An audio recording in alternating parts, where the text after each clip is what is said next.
Today's video is going to be a little bit shorter. It's a sewing technique. It's really a felting technique, but I hope it'll add something to your toolbox and give you something else, a new thing you can use that'll help you in your creativity and maybe even in your mending. So that's what today's video is. Life's starting to settle down a little bit around here. It is the holidays, which means it's crazy, but we sort of had a few crazy things happen, and it meant that I was away from home up to 4 days a week for the past almost 6 weeks. I've been gone 3-ish days at least during the week, and then we've had company almost every weekend. It's been a lot going on around here, but it means I'm behind on videos. So after after all of this, it feels like life is starting to settle down a little bit, even though it's the holidays, and I'm back to sewing for you. So look for some new sewing videos coming very soon.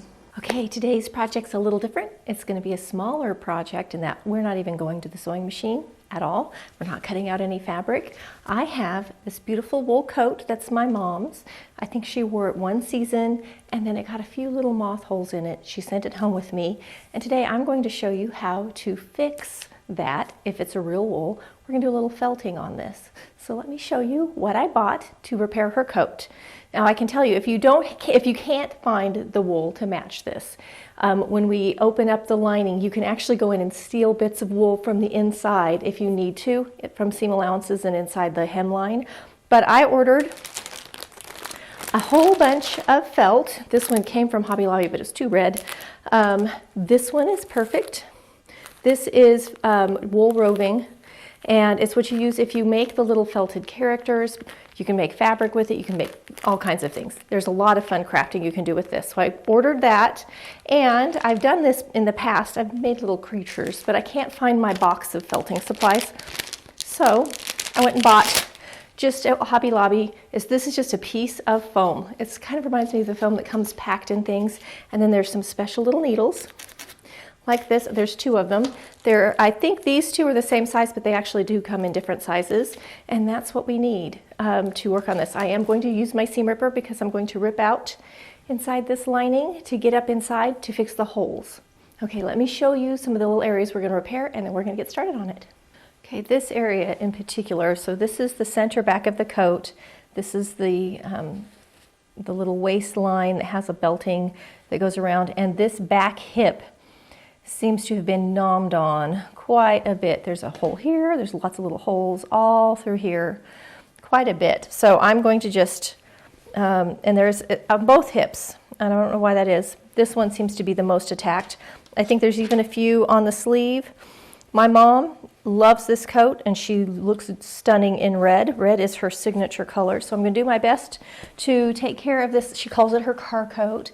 So I'm going to do my best to get this back to where she can wear it and feel classy and snazzy in it. If you look right here, you can see some little niblets have been taken out of this coat, and some of them are actually easier to see through the camera than they are with the naked eye. So this is the sort of thing we're going to repair. Because this is lined, we do not want to try to felt through with the lining behind it. It will actually felt the lining to it. So we're going to seam rip a little bit down here at the hem. I don't need a very big hole, just so I can get up inside there. Okay, I've made entry. Here's my little hole. I just need it to be big enough to get my block inside there. And this is the wool that I'm going to be using. The naked eye, it looks really good. We'll do a couple little testers to make sure. If it doesn't, I will come back and we're going to steal a little bit from inside here. Okay, so I have seam ripped right here. We're going to take our little block. I'm going to slide it in. I just need the hole big enough to get my hand inside, and I'm going to put it behind where I'm going to be working. Now I'm going to be working down here in the tail that's kind of hidden in the vent. Just because it's a really hidden spot, and it's sort of where I want to do my first little practice run to make sure that I like how everything looks. I'm going to just open this up and find my scissors. See, it just pulls apart, but I just need a tiny little piece. It's not going to take much, and we can add to it if we need to. So I'm going to just trim off some little hairs. We're going to take these over here to the hole. I'm going to lay it on top. And then you go snap, you just kind of pokey, and it starts to disappear. Okay, I'll show you a close-up. Okay, so here's my little hole. It's not a hole all the way through. It's just, but it's a little indentation, and I'm just taking my fibers. We're just going to poke them in. And this color is actually matching really well. I'm going to pull away a little bit. And you can do this with really short fibers. You don't have to have real long fibers.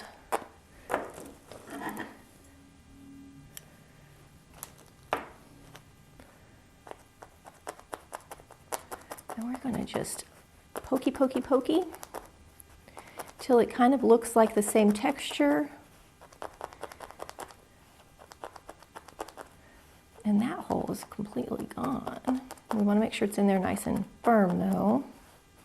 I'm going to come up here to this one. Yeah, look at that. Looks good. I'm going to do a little bit up here.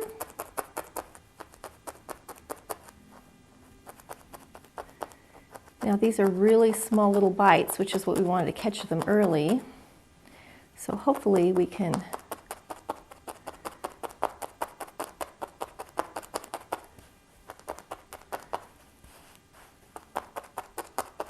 We don't want any little long fibers. We want it to look like it's all felted back in.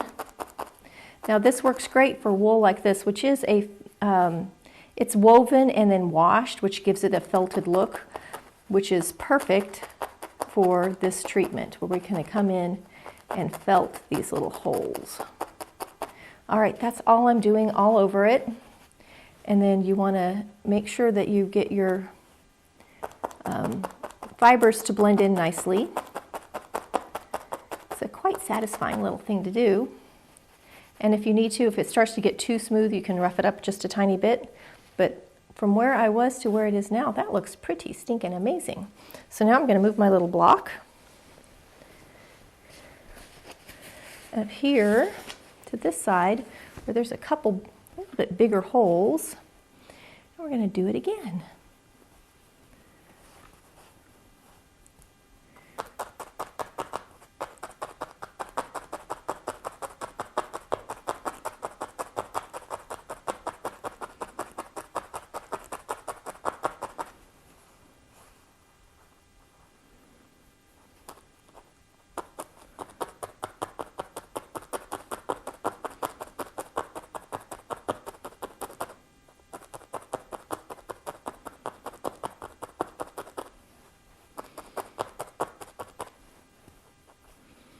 If you need to add more, add a little more.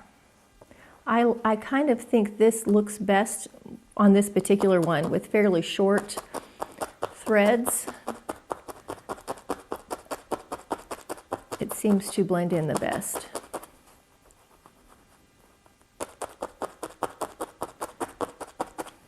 Okay.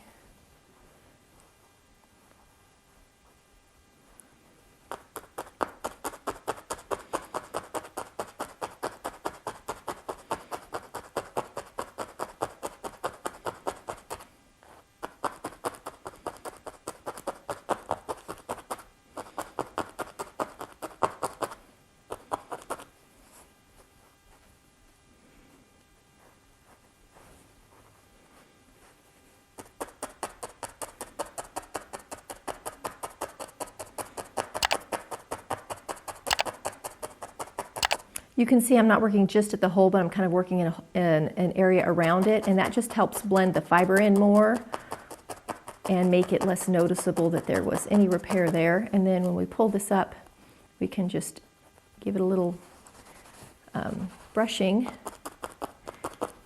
to make the little repair disappear completely. So back here where I first started, I can't see it at all with the naked eye. These I'm going to work on a little bit more just to get them blended in a little bit better. And then I'm just going to keep working my way around. There's a couple really big holes, and that's it. It's a short little video today just to give you a little extra tool for your toolbox, because if you're working with lovely wools like this, felting is a very nice little skill to have, and it's easy and it's fun. And if you have an old wool something, you could buy beautiful wools to go with it, wool felting like that, and make a design on it. You could totally change the look of the garment by felting it in. someday that's a project I want to work on. That's why I'm bringing it up, because it's been in the back of my head. I'd love to do something like this, buy an old coat and felt beautiful roses on it or something. So if you do it, I'd love to hear about it. Or, you know, put it, if you're on Instagram it and tag me on it. I'd love to see your felting projects. Okay, I'll see you next time for another